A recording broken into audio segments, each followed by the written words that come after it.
If you try to get the area of a circle and the area of a square to be as close as you possibly can, but then you take the area of the circle and you subtract it by the area of the square, there will be this little infinity left over. So the condensation of spirit to matter, that's what we're talking about here. The infinite going into the finite, the absolute going into the relative, the spirit going into the body. So you have two infinities, you have two circles, you have infinite space and you have infinite time, and both are a circle.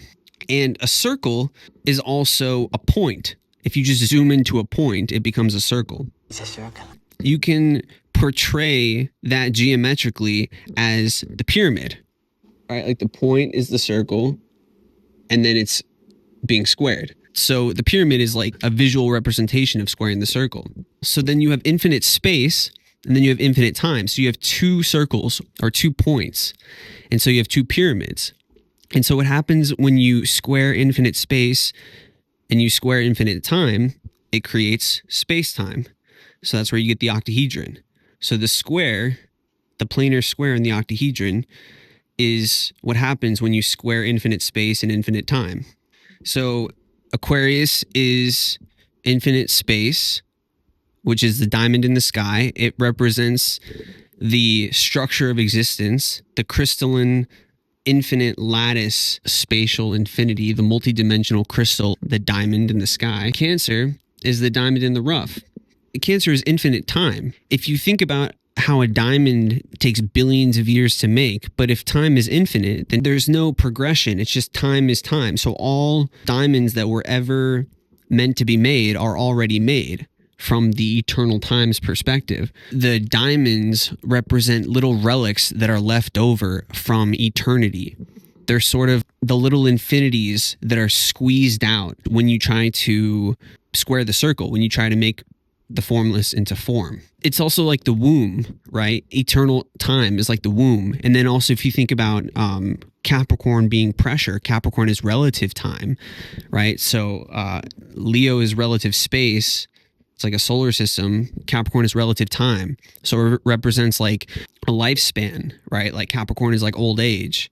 The pressure of Capricorn mixed with the eternal infinite time of Cancer, you get diamonds. Capricorn represents relative pressure. So it's like it represents a time span, and there's pressure, like a time crunch that comes along with shrinking time into something relative, into something that is finite, a beginning and an end. Because time in its natural state, in its circular state, is infinite. There's no relativity to it at all. There's no beginning or ending. So the diamonds are essentially precipitates of infinite time. And so this is really like the birth of souls. So souls, or, different individuations of source, are sort of these relics or these diamonds of eternal time. So that's why there's really no birth or death of souls. There's really no beginning or ending to souls. They're these precipitates or these consequences of eternal time that are always meant to be and that have always been. The Cancer diamond, it's a little more mysterious. You could also say it's like these little anomalies of entropy. The reason you can't square the circle is because if you try to fit the area of a circle in a square, you're always going to be left with a little infinity. If you try to get the area of a circle and the area of a square to be as close as you possibly can, but then you take the area of the circle and you subtract it by the area of the square, there will be this little infinity left over. That little infinity is a clue that when you try to bring the formless into form, you can't do it all the way.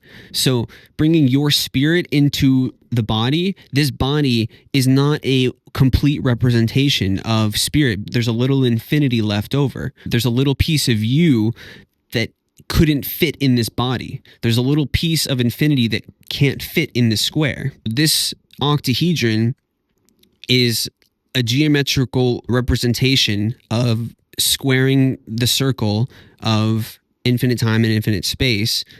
And when you do that, you get the planar square, you get the mind. The planar square is the mind. And then the mind learns how to build pyramids. And learning to build pyramids is kind of like reverse engineering circling the square or creating form from the formless. So it's kind of like when we're in spirit, we create form because it's like creating pyramids from the spirit angle. And then when we're in the body, we create pyramids as a way to connect back with spirit.